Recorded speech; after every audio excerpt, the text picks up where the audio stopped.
The following program paid for by Lifespan Wealth Management. Providing financial advice since 1993. It's time for Your Money with Sherry Goss, Randy Goss, and Jonathan Eisner. And now from the Macon studios of News Talk 940 WMAC, it's Your Money. Good morning, Middle Georgia, and thanks for tuning in to Your Money, produced by Lifespan Wealth Management. As financial advisors, the main thing we do is provide retirement planning advice and manage our clients' investment accounts. So if you're looking for an investment advisor, call our office at 478-922-8100 to set up your complimentary consultation. Lifespan Wealth Management has offices in Macon and Warner Robins for your convenience and has been serving Middle Georgia for over 30 years. You can learn more about our services by visiting our website at retirerelax.com. And while you're on our site, go to the special reports section where you'll find several reports that are available to you for free. You can also sign up to receive our digital feeds, which are short videos providing great information relevant to retirement, investing, and matters that affect your money. We also offer seminars to the community at no cost. So if you're in need of a guest speaker for your church or civic organization, give us a call, and together we can decide what topics you would like us to present to your group. Again, our contact number is 478-922-8100. Good morning, Middle Georgia. I hope you're doing all right today. Good morning. Good morning. Yeah. All right, let's jump right into the markets. Well, May ended on a high note as signs of progress on trade negotiations with the EU propelled the S&P 500 to the best monthly gain since November of 2023. Yay! Price action was the inverse of prior weeks, with domestic growth stocks leading and internationals and defensive stocks lagging. And of course, NVIDIA's strong earnings report helped shape the week's trading. But be careful. Don't get too excited. The back and forth turn of market trends is another indicator that the recent rally may be running out of momentum. Consumer spending and inflation data released towards the end of the week were in line with expectations. The housing data showed continued weakness, which has been under pressure from rising interest rates. And last week's ruling from the little-known U.S. Court of International Trade, which found that Trump's Liberation Day tariffs were illegal, was an unexpected development. And that appeared positive at first glance, at least for the stock market and the volatility it generated. However, reality soon set in as everyone realized that President Trump had many other avenues available to him to work his tariff plan. So we should expect to see more volatility, at least in the short term. And on that note, remember this. If you have invested in good, solid companies with good technical data and fundamentals, you can probably just ride this out. And we understand that it is painful to watch the markets whipsawing around, but just be patient. This too shall pass. Yep, and you mentioned the S&P 500 here, but I saw somewhere this week that the NASDAQ actually flipped positive on the year. It did, yes. Which it was down as much as over 20% from its high in late February. It was down over 20% at one point. And we keep teasing that 6,000 mark on the S&P 500. Yeah, for sure. Jobs report for the week. Private sector job creation slowed to a near standstill in May. Payrolls increased only 37,000, whereas the expectation was 60,000. But the annual pay grew at a 4.5% rate for those remaining in their position and a 7% rate for those who changed jobs. And that surprised me, really. Me too. But that is just the private sector. So for the labor market report for May was actually very positive, which came out Friday morning. It showed a resilient U.S. labor market remains very much intact. The U.S. economy added 139,000 non-farm jobs in May, more than the 126,000 expected by economists. Okay. So the enemy within. Jamie Dimon flips the script on Trump, warns mismanagement could bring down the U.S. Jamie Dimon, the renowned CEO of J.P. Morgan Chase, offered an ominous warning last Friday about the state of the country and the enemy within being a bigger threat to U.S. dominance than adversaries like China. He said, "I'm not as worried about China. China is a potential adversary. They're doing a lot of things well. They have a lot of problems. What I really worry about is us," he said, adding, "Can we get our own act together, our own values, our own capability, our management? The amount of mismanagement is extraordinary by state, by city, for pensions, and that stuff is going to kill us." And I always get asked this question, are we going to be the reserve currency? If we are not the preeminent military and the preeminent economy in 40 years, we will not be the reserve currency. And that will not be good. Right. That's a fact. Just read history, he said. Now, I think we will be. You know, Warren Buffett would tell you we're enormously resilient. I agree with that. I think this time is different. This time we have to get our act together, and we have to do it very quickly. I agree. I do too. In recent weeks, Diamond has warned of a recession in the U.S. due to Trump's sweeping tariffs as well as possible stagflation. Diamond also warned Friday that as the trade war between the U.S. and China heats up again, China is unlikely to back down. Diamond insisted that they are not scared of us. This notion that they're going to come bow to America, I wouldn't count on that, said Diamond. The big picture is that the tectonic plates are shifting. We've got to get our heads wrapped around that. Diamond observed the changing geopolitics with these terrible wars, terrible proxy terrorist activity around the world, North Korea, and the potential proliferation of nuclear weapons over time, which is the greatest threat to mankind as well as the shifting global economy. He said the most important thing is to maintain those military alliances, spend whatever you've got to spend to have the strongest military in the world, and keep the Western military alliances together. If the world cannot rely on America's military umbrella, they're going to be looking for alternatives. There's only one other real alternative out there, getting a nuclear weapon. Real positive report from Right. Diamond there. Diamond observed that maintaining military and economic alliances is the key to keeping the world safe and free for democracy. The Trump administration has focused much of its first months in office on foreign policy issues like wars in Ukraine and the Middle East, as well as global trade, namely through the aggressive tariff policies that we have all become very familiar with. That's so right. this is very interesting because he was running for president 4 years ago. He was talking about it. At least, And then he yeah. backed off. Yeah. And so I really wonder if he's not positioning himself to be able to run the next go around, because I think he wants to fix stuff. Yeah, he's got such great ideas, but I don't know if he's going to have the backing to do it. Right. Yeah. He's selling the business, so he's getting out of the business. Yeah, well, Anyway, although Trump's administration is facing a legal battle over his aggressive tariff policies, the White House remains confident in the president's trade agenda and claimed 3 additional trade deals are allegedly awaiting his signature. Part of Trump's tariff goal is to help bring parity to the president, to what the president has said were decades of foreign nations installing trade barriers on U.S. goods.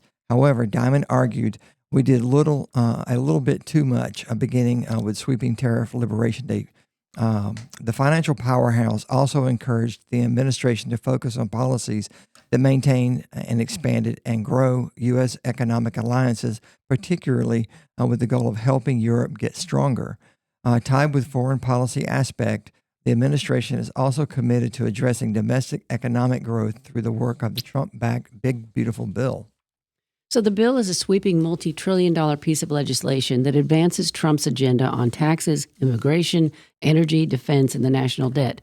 It sought to make a dent in the federal government's spending trajectory by cutting roughly $1.5 trillion in government spending elsewhere. The U.S. government is over $36 trillion in debt. We've talked about this so many times, and has spent $1.05 trillion more than it's collected in the 2025 fiscal year, according to the Treasury Department. The Big Beautiful Bill passed the House of Representatives last week with few Republican defections and is off to the Senate. Diamond said that making fixes to regulations, immigration, taxes, and more would help the U.S. grow 3% a year, and all these problems would disappear. While noting the rising trajectory of the U.S. debt, Diamond encouraged lawmakers to get the tax bill done and then focus on other things to grow the economy. Agreed. Totally. Switching gears, a couple of things you can learn from other investors. I recently met with a prospective client who was in the process of getting her affairs in order. She had a relative help her get her will, power of attorney, and advance directives done. She brought them to me to show me, and I noticed that the power of attorney was not witnessed or notarized. I told her that in order for anyone to use that form to give permission for people to talk with her son, the form had to be corrected. So please, if you have these documents, make sure they are finished completely or they are worthless. Another case I recently saw involved a prospect who gifted her property to include all of her investments to her kids now instead of letting them inherit the property when she passes. The issue here is that if you own property and pass, the property typically passes by your will to your heirs, and the property gets a step up in cost basis to the date of death value. So the heirs can get the property moved into their names, sell it, and pay no tax on the sale. So if you gift the property to them now, they miss out entirely on the step up in cost basis. Now, there can be a good reason, hopefully, to move the property into their names. While you're alive, just make sure you understand how this impacts your heirs. They will inherit your cost basis, and if they sell the property, they will owe tax on the difference between the current value and the cost basis. So, Sherry, you and I use this lingo every day. And I think it's easy, sometimes for me at least, to get caught up in using this as though everybody understands the lingo. Right. And so I was sitting with some prospective clients the other day, and I was telling them, I was using these type of words. I was saying, step up in basis, and they just looked at me with this blank stare on their face, and I said, okay, let me back up and clarify this for like you. being in the military and where it's acronym city. For sure. Yes. Yeah. And so they didn't understand. So anyway, I figured this was a good point for me to clarify a little bit what Sherry's saying here with this lingo. And we've used similar examples to this on the show before, but let's say you buy a stock for $10 and it appreciates to $30. If you sell the stock, you'll pay capital gains tax on the $20 gain. Everybody knows that. That's the easy part. If you gift that stock to somebody else and then they sell it, then they too would have to pay taxes on the gain above and beyond the $10 purchase price. They inherit your purchase price of $10 because you were alive when you gave it to them. In this example, $20 that's the $20 gain. So if they sell at $30, they're also going to pay capital gains on the $20 gain from 10 to 30. If, however, you leave the stock to a beneficiary when you pass away, and this is what Sherry's talking about, in other words, they inherit the stock, they will receive a step-up in cost basis to the date of death, and then they will sell the stock and pay little or to no taxes. Going off the same example, if the value of the stock at your death is $30, then they will only pay taxes on anything above $30, not $10, not the original price of $10. It is one of the best, I guess, the best remaining tax benefits, yeah. benefits in the federal government. Yeah, I'm just amazed at how many people do not know about it. It blows my mind every week. Well, this is just another example of having a financial advisor that you can go talk to. Yes. It's amazing what you don't know. You don't know what you don't know. So Right. go see a financial advisor and get some advice. And a lot of times, you can, if you don't have a financial advisor, find one and get to know them on a personal level. But that one's a big one to just not know, right? Yeah. Like you don't know what you don't know, and little things, maybe they add up, but that's a big one. It is. And so just having that conversation alone with somebody when you were not aware can change people's lives That's right. in a big way. Yeah. So when my dad passed away 12 years ago, he had a lake property that was worth $1 million. And my brother, who's extremely smart and 15 years older than me, was freaking out about it because he's like, if we sell it, we're going to owe all these taxes. And so I had to get on a conference call with my brothers and sisters, of 5 of us, and explain to them it gets a step up in cost basis to the date of death value. We're each going to get $100,000 tax free. He could not believe it. I said, call your CPA. Call them, because he would not believe me that that's how this worked. It blew my mind. You each got $200,000, right? Each got $100,000. It was $1 million. No, there was other stuff, but I'm talking about just the lake house. Okay, I got you. Yeah, sorry, I got I you. may have misspoke. Yeah. The lake house sold. We each got $100,000 tax free. So in that example, the house was $500,000, give or take. 5 Yes. of you guys. Yep. You Yep. each got the whole house tax free. Yep. Step up. All righty. Speaking of tax breaks, Yeah. All right. So let's talk about the big tax breaks for health savings accounts. It's going to get even better in the GOP bill. Health savings accounts are already a sweet deal for many Americans. They could soon get sweeter with a new provision to HSAs, as they're called. If enacted by the Senate, which takes up legislation in June, they would expand access to these tax-favored accounts. So far, the changes have attracted little opposition or even comment, but they pack a powerful punch. HSAs are tied to health insurance and offer remarkable tax breaks to users who can afford to maximize them. Currently, at least 60 million Americans are covered by HSAs. The current bill, the changes in the bill could expand access to 20 million more people. The changes address glitches that have prevented many older taxpayers from having HSAs. It also simplifies confusing HSA rules and allows previously prohibited uses, such as using funds from the account to pay for gym memberships. Over the gosh, I'm sorry, my throat's terrible today. I'll interject for a second while you're clearing that up. My Gosh. wife has found some of these little, I don't know if you want to use the word loopholes, but HSAs do pay for some things that you would never guess, like sunscreen. So we're about to go on our annual beach trip in a couple weeks, and a year or two ago, my wife figured out that HSAs will pay for sunscreen That's interesting. because it's a health preventative, Yeah. it's a health prevention method or whatever word you want to use. You're helping yourself. Yeah. You're not getting skin cancer. In Oh, my other words, by gosh. using it. So HSA, and you wrote gym memberships here, and there's some other little knacks and things that it Good. could pay for. So Over the past 2 decades, HSAs have become a part of a widely available health coverage option, both for employees and individual buyers. To qualify for an HSA, someone must have a high deductible health coverage that meets certain standards. Current law allows a range of deductibles.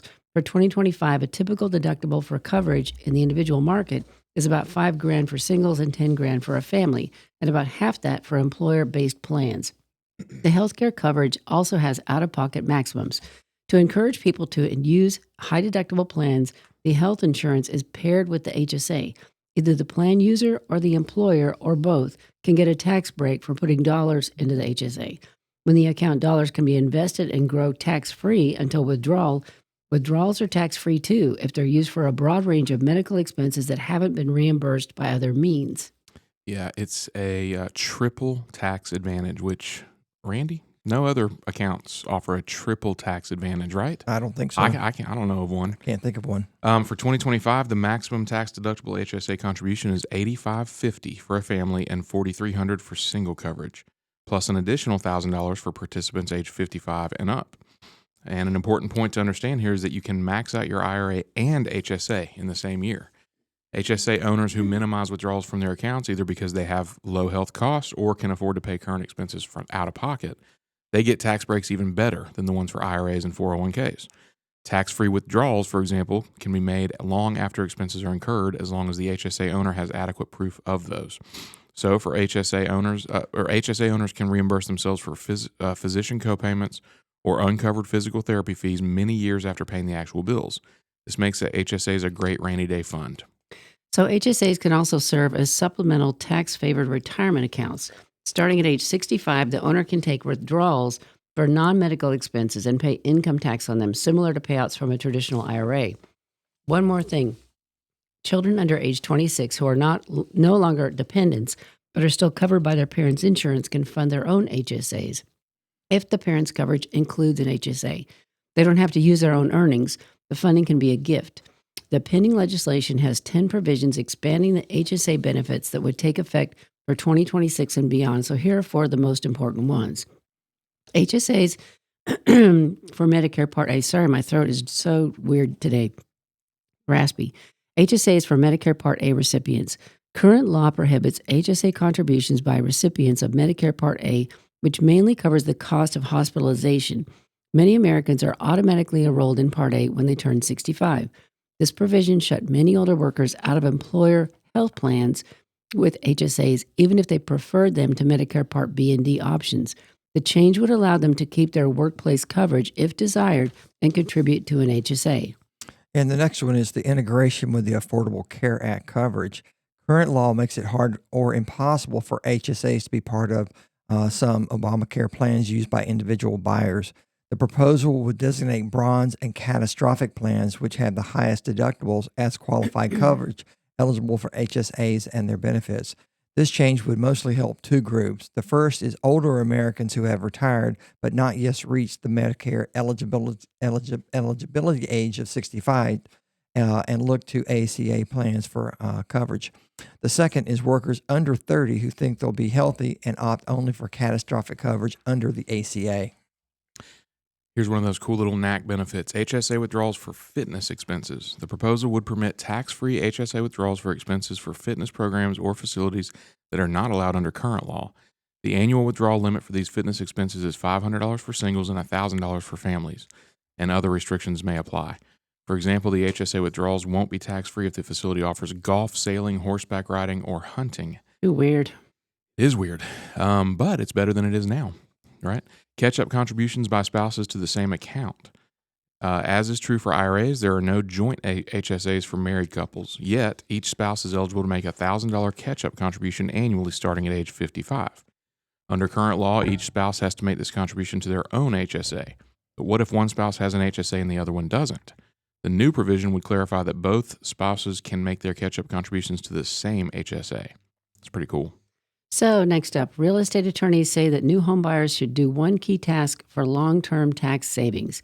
If you just bought a house, it may be a good time to check the accuracy of your property tax assessment. And notices went out in May. So this is the perfect time to stop and take a look at your property tax records and see if you might have a case for an appeal. Your property tax assessment is the way officials determine the value of your property for tax purposes.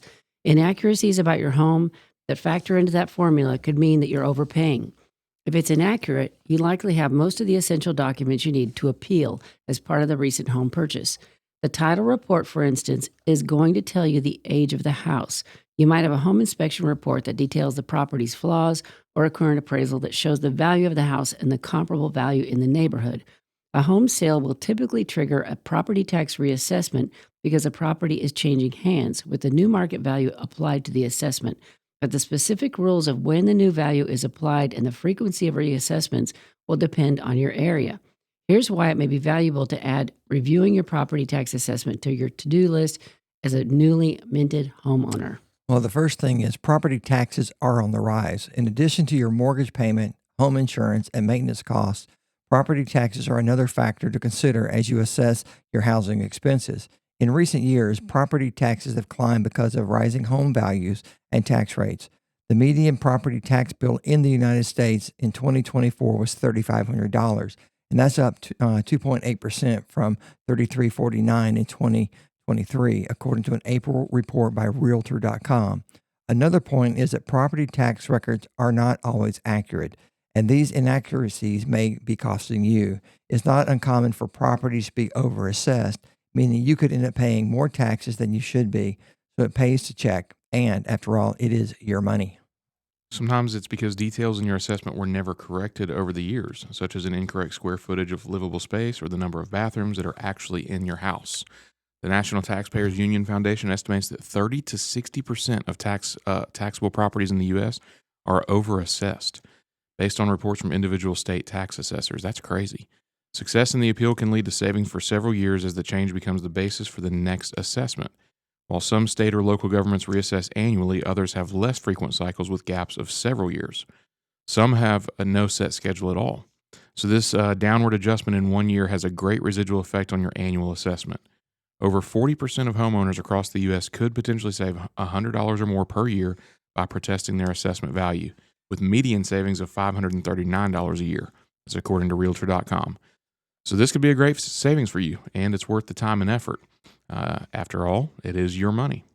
So I've mentioned this before, but we disagreed with the valuation of our property in 2008 as properties everywhere were dropping in value, yet our tax statement said our property went up in value.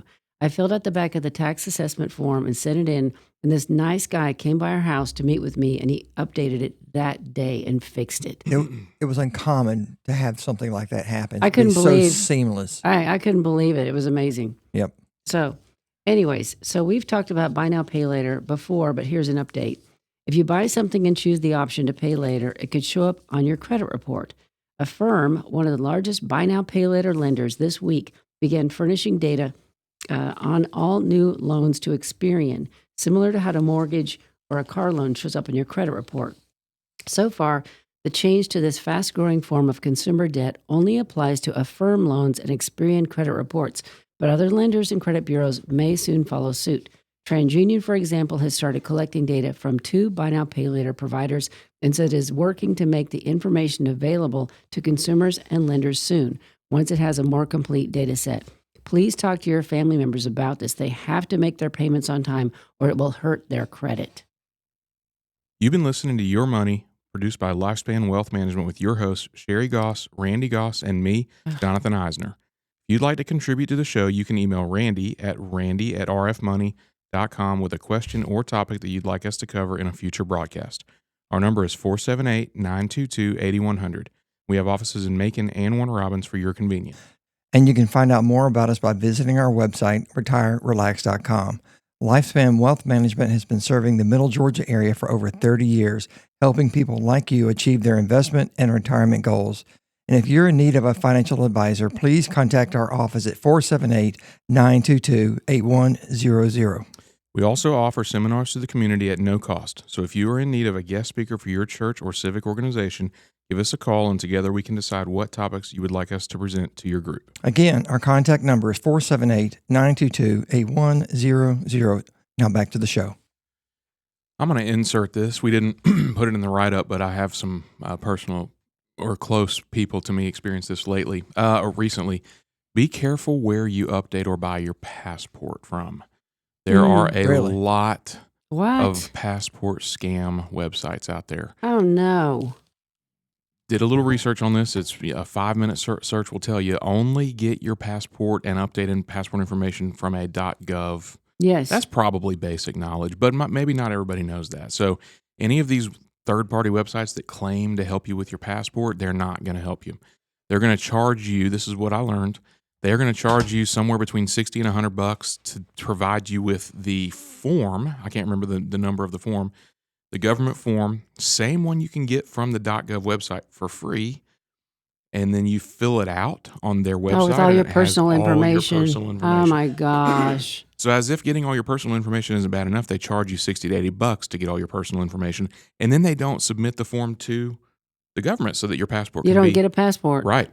So, and they're out there and they're prevalent and they're always changing their domain names because I'm sure they're always being reported and submitted and to the, BBB, but be careful where you get your passport from.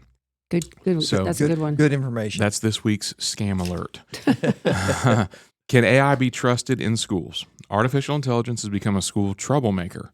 Not every child will go home and write 800 words on Macbeth when ChatGPT can just do it for them.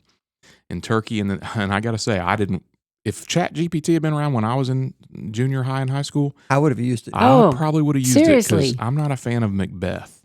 No. So, yeah. Or reading or literature in general. But anyway, in Turkey and the Netherlands, experiments using large language models, or LLMs, to teaching coding and math ended with mixed results. Some pupils became so dependent on the large language models that when it was removed, they performed worse than classmates who had never used it at all. Teachers, too, have learned to cheat. This is crazy. Students complain that some educators are using bots to churn out generic feedback on their work. In the rich world, AI and other e-learning tools have yet to prove better than traditional teaching. This was refreshing to hear. Chatbots can get sums wrong and invent facts. In America, tech-infused private and charter schools briefly flourished in Silicon Valley only to fade without rigorous evaluations. But in poorer countries where classrooms are overcrowded and teachers are scarce, low-cost teaching aids provide a real opportunity. 1 in 6 children across the world live in extreme poverty, or less than $2.15 per day.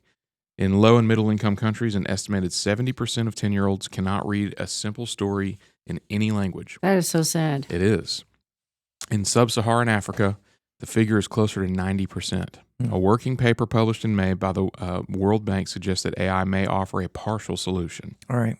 That's wild. The study followed 422 secondary school students in Nigeria who took part in 12 90-minute after-school sessions over 6 weeks. Pairs of pupils supported by a teacher interacted with Microsoft Copilot, a chatbot based on GPT-4 to improve their English, grammar, vocabulary, and writing skills. The results were amazing. By the end of the 6 weeks, the children in the AI test group had made progress equivalent to nearly 2 years' worth of their regular schooling. Overall, the AI group's test scores were about 10% higher than the control group. In the end-of-year exams, which covered topics beyond the chatbot material, they still did better than their peers. The final tests were done with pen and paper, and the results reflected the children's actual learning, not the use of the tool. This might be in part a reflection of how poor the baseline is. Around the world, children typically learn less than what their time in school implies. On average, children in Nigeria receive 10 years of schooling by the age of 18, but their learning outcomes are equivalent to roughly half of what might be expected. In countries with better resource schools, some intervention with AI might yield more modest results. I don't understand the data from that. I don't understand what's going on. Their classes must be too big, too many kids, too few teachers. Something is wrong. But anyways, the findings also come with other caveats. At $48 per student, the program was relatively cheap, though still more than the monthly minimum wage in Nigeria. The study could not fully isolate the effect of the chatbot from that of any extra study time with a teacher, and scaling up would require a stable internet connection and access to devices, neither of which is guaranteed. Some education reforms, although controversial, have succeeded by tightly standardizing lesson plans without the need for extra technology. So even so, the pilot program outperformed 80% of more than 230 other education programs in low and middle income countries. That should interest governments and donors seeking to improve basic skills in struggling school systems. So we will figure it out. We always do. But if AI can be used in the far corners of the world to help those who don't have the resources like we have here, then I say use it. Even if they get just 20% improvement above the normal curriculum in the same period of time, I would say that is a win. It is. And before we get started on this next article, Jonathan, I'd just like to say that this is, if you know of anybody that's self-employed or you are self-employed, this article's for you. Yep.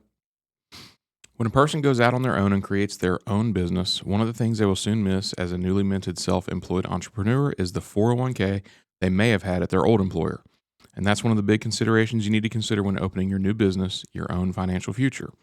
At the old job, if you had an employer-sponsored retirement plan, you had money taken from your paycheck each pay period pre-tax, and most companies match your contribution with a certain percentage. Now, that benefit is gone. You are on your own to create your own retirement program, and unfortunately, a lot of self-employed persons fail to build enough into their billing to cover funding a pension program. But you do have options. One option is the standalone 401k, also known as a solo 401k or an individual 401k. I have worked with these with clients in the past, and they are fantastic. It's a retirement plan designed specifically for self-employed individuals and business owners with no employees other than a spouse. What is a standalone 401k? Standalone 401k offers the same tax-deferred growth and contribution benefits as a traditional employer-sponsored 401k, but it's tailored for solo business owners.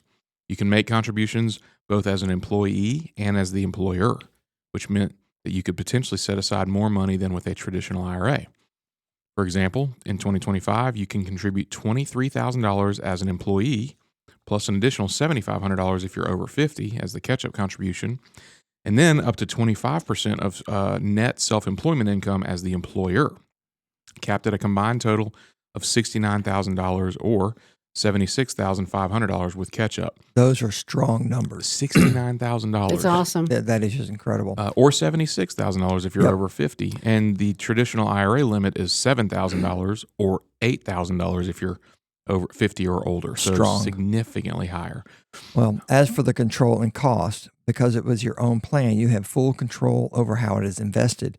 You can invest in stocks, mutual funds, ETFs, and even real estate in some cases.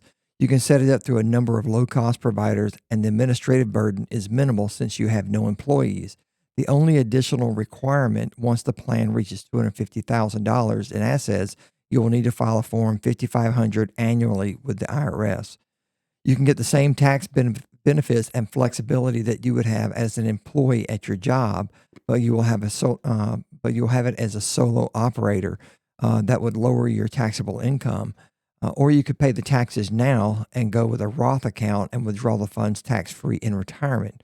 And as a small business person, you are always out there scraping for business, but you need to remember to build enough into your profit to help you fund your future. This will give you the flexibility and peace of mind without sacrificing long-term security for short-term independence.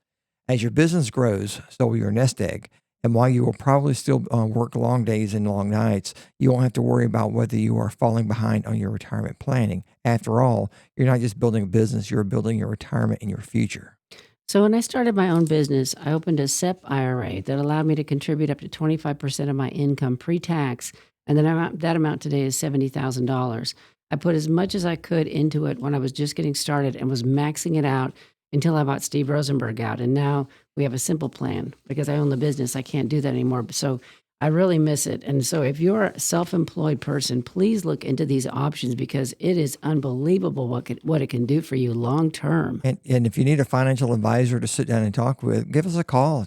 Jonathan set many of these solo 401ks up, and we'll be happy to sit down and talk with you about it. For sure. So that number is 478-922-8100, and check us out on our website, retirerelax.com.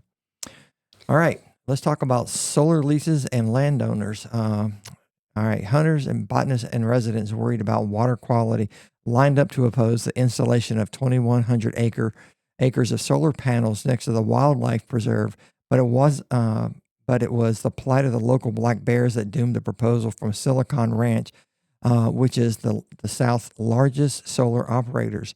The 300 or so bears that roam the Oakey Woods Wildlife Management Area adjacent timberland are already so hemmed in by the highways and the development that they are inbreeding and born with missing ears, tails, and odd numbers of testicles.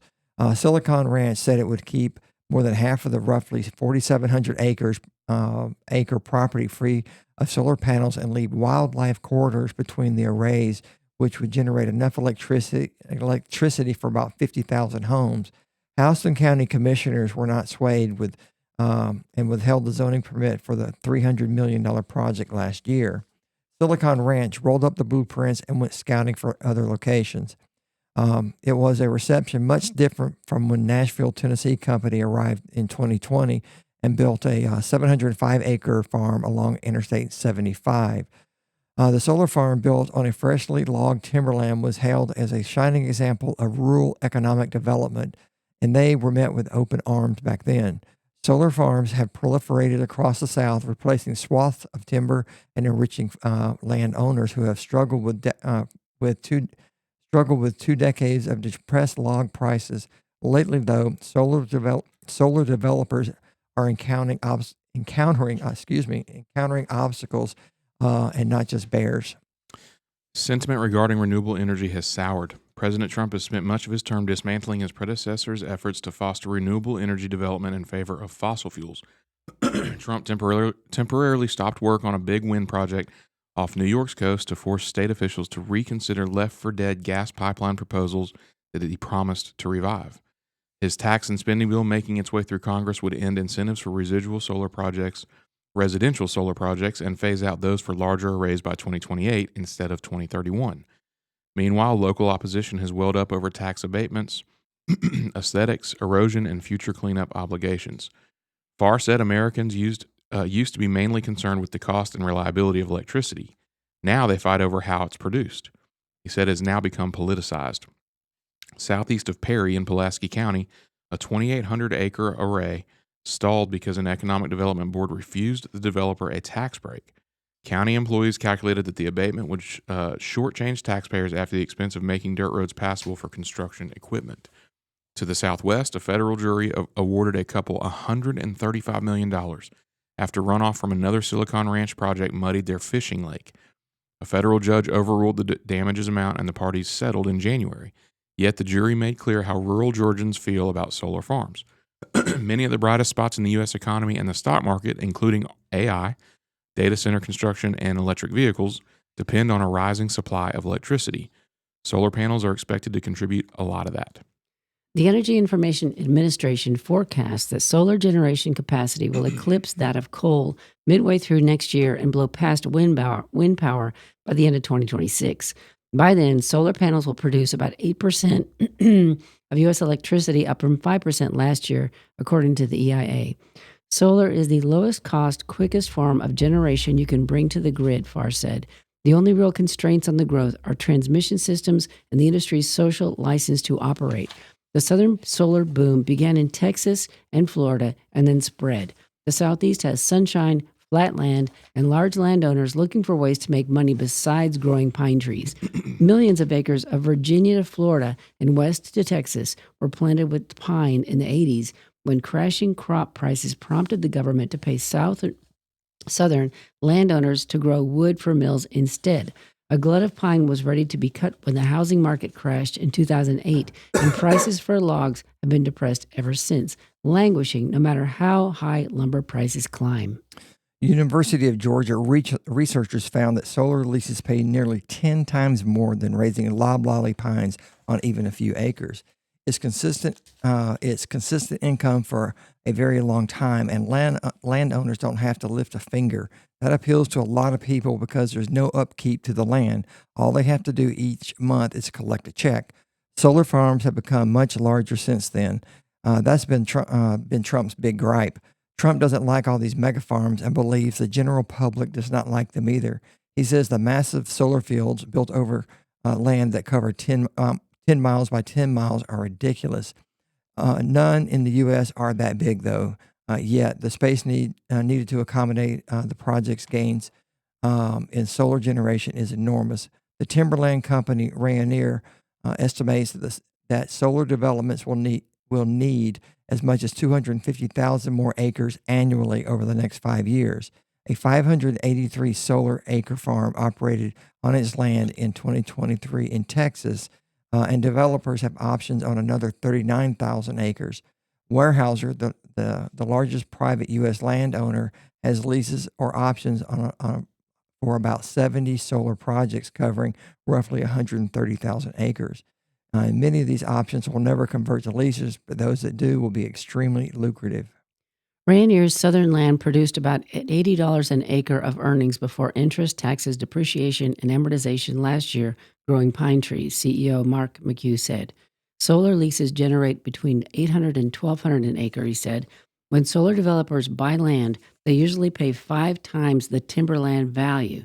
The timberland that Silicon Ranch wanted to buy and develop near Perry was long managed as part of the adjacent wildlife preserve. Much of the property was logged to make way for solar panels. The Bears, for which an area high school football team is named, were a concern from the start.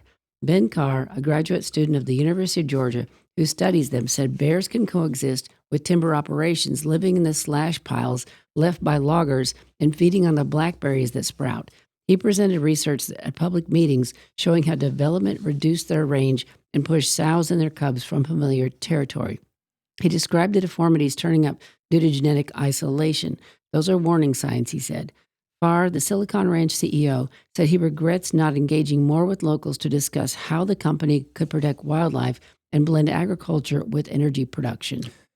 At his plant down the interstate, one employee works on its electrical systems and 3 staffers raise sheep, which avoids the need for mowing. A border collie corrals the 1,100 head flock and 2 sheepdogs. 1,000 head flock. 1,000 head flock and 2 sheepdogs guard them. Unlike goats, sheep won't eat the wiring. Plus, there is demand for their meat that is very smart. Silicon Ranch has more than 4,000 Catadin hair sheep, and is breeding them to keep up the plans to double its 50,000 acre footprint in the next 4 years. I love the sheep. Yeah, they're kind of I cool. think it's just like a happy place. Yeah, they're kind of cool. Those sheep wandering around eating grass, and you're making money at the same time. Yeah. Don't have to pay a lawn guy. Yeah. Right. I don't know if y'all have heard of Bill Ackerman, but he's a big-time investor. Anyway, he is stoking new speculation that the Trump administration could end one of the oldest fights on Wall Street by loosening the federal government's grip over Freddie Mac and Fannie Mae. Ackerman said Monday that there is a credible path for the mortgage giants to be removed from the government conservatorship and made into private companies within the next 2 years, and that could result in an initial public offering in 2026. Trump likes big deals, and this will be the biggest deal in history. Ackerman, the founder of Pershing Square Capital Management, believes that Trump will get the job done. So remember the housing crisis and the stock market crash of 2008 and 2009? That was caused by these agencies, and our government watched them do it. So I totally agree with this. And completely. I do too. I think it would be a great thing. All right, so news about pipeline projects. The Williams Company, Incorporated, WMB, recently stated that it is working with federal and state regulatory agencies to revive 2 of its pipeline projects that were previously canceled due to environmental reasons.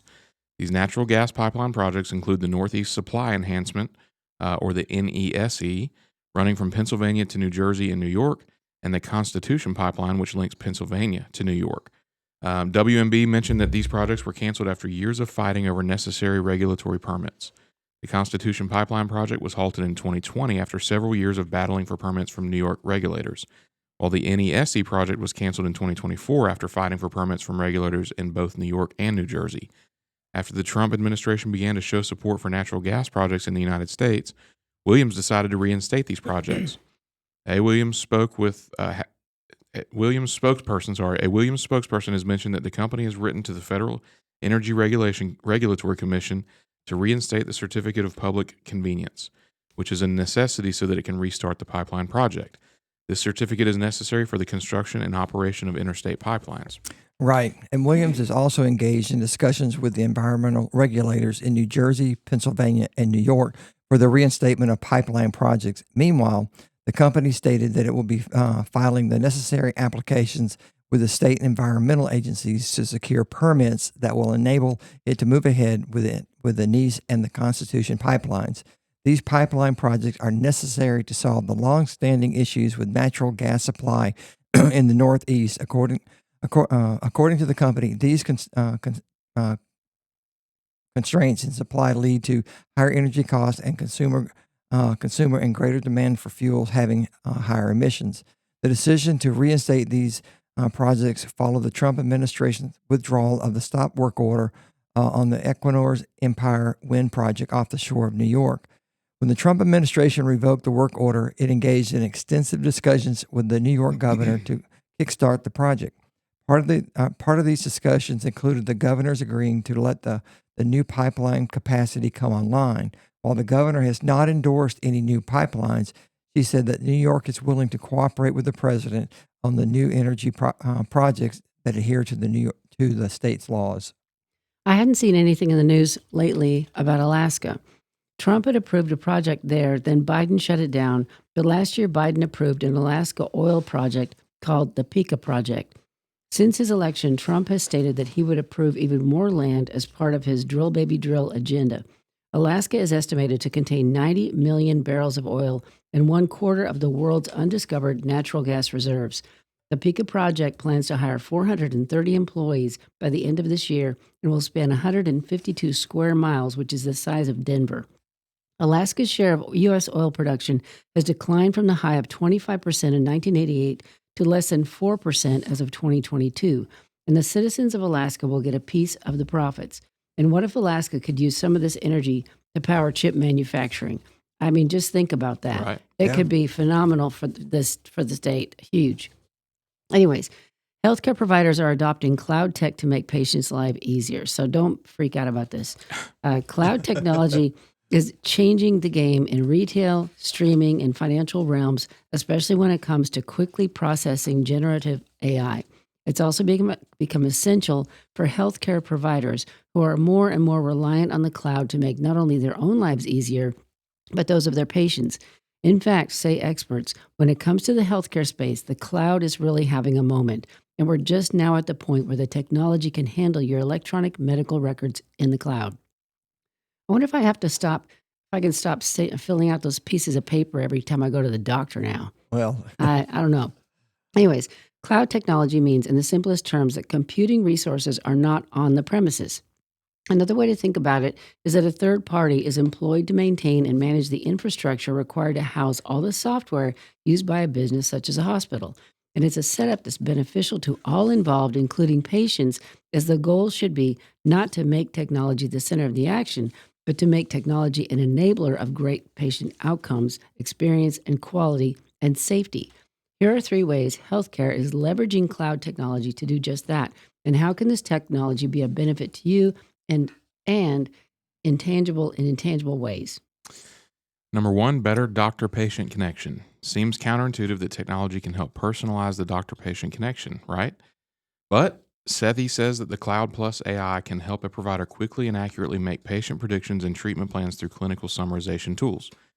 Generally, for your visit, physicians are staring at the screen, and what they're really doing is they're looking through the patient record.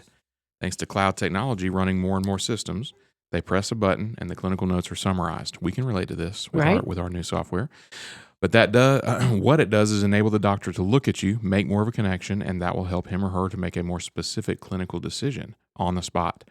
One doctor said, since 80% of healthcare data tends to live in unstructured notes, It's always been a challenge to quickly and succinctly analyze patient needs. You can now look at the entire chart, all the notes, and everything else with the cloud technologies. Every industry is headed this way, including ours. We now use an AI note-taking system that is truly amazing. When we start a meeting, we start the program, and it listens to the conversation, and instead of the advisor having to spend time taking notes, which we are required to do, we can actually spend 100% of our time engaging with the person visiting us. The meetings are not recorded, so when the meeting is over, we hit the stop button. In about 2 minutes, the program summarizes the notes, and they are automatically sent to our front office, who inserts them into the client record. Then the advisor reviews them and makes sure any edits that might be required, which I have found, because it will leave out certain things. So you have to go back and read through and make sure it gets everything, but it's still amazing. It's not perfect, but it's about 99% perfect. Right. The time savings on this are incredible. This one piece of technology saves us between 13 to 30 minutes per client. And like the doctor, the software allows us to be more engaged with the client.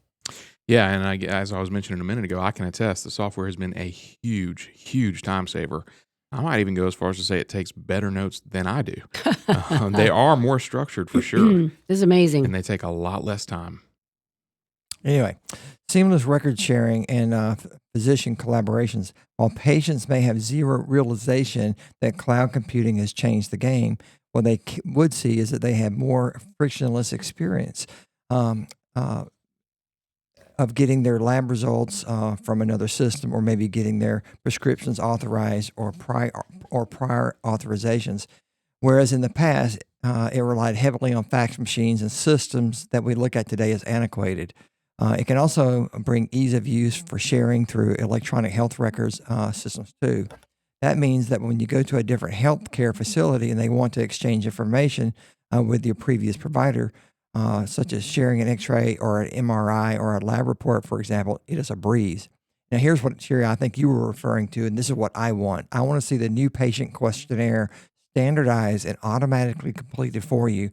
This is absolutely the most worthless time I spend at a new doctor's office. I have to fill out so many of these forms that I want my name, date of birth, address, insurance information, the meds and past surgeries and information like that. All of it should be in the system. They should be able to hit a button and generate that in about 5 seconds. But I digress. Anyway, healthcare facilities are being asked to innovate. They're being asked to provide a whole lot of different services and introduce new systems. So all they're doing here is creating ways for physicians to log in and for patients to log in, as opposed to setting up everything inside the hospital, such as with a patient portal. And that's particularly helpful in mental health, where people may be facing long wait times to see an expert and following referrals. Through the cloud technology, a referring provider can keep an eye on the patient and keep in contact in order to monitor the mental health state in case of an emergency and maybe intervention is needed. So I had a prospect come in this week, and she just wanted to go through her retirement plans and show me everything that she was doing and family situation and all of that. And was she saving enough and she'll retire in 5 years. And I told her about the Jump that we are currently using to help us with our client notes. And she said, what? She was shocked out of her head that this stuff even existed. And she said, I spend 2 hours a day typing in notes from the patients that I see. And she said, you tell me that I could actually just record it while I'm with the patient and it would already be in there. And I said, it's on the way. I said, you guys are next. I said, you guys are the next big thing on the agenda for these companies, because they understand what you're going through and that you're having to spend all this time typing in something that you've already stated that could be recorded and dumped into the notes of the patient and be even more than what you're typing in. Yeah, it is more thorough. The cybersecurity being held at the cloud, and the cloud is really just a giant data center. It's not up in the cloud.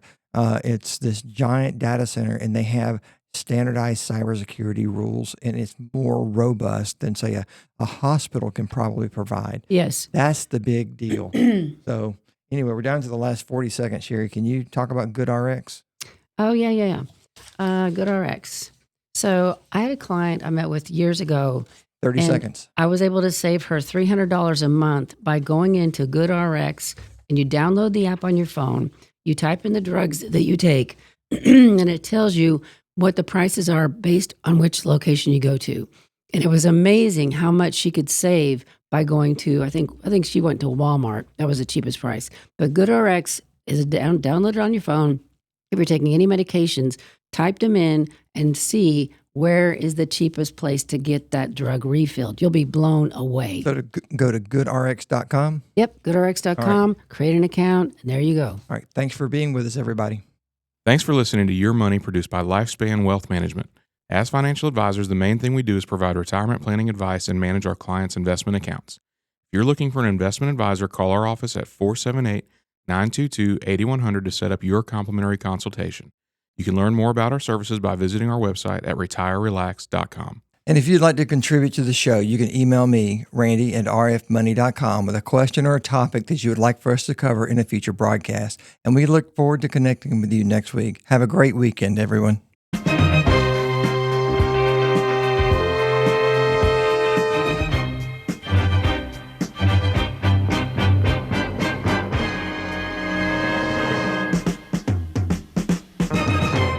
Securities and investment advisory services offered through Osaic Wealth Incorporated, member FINRA SIPC. Osaic Wealth is separately owned, and other entities and or marketing names, products, or services referenced here are independent of Osaic Wealth.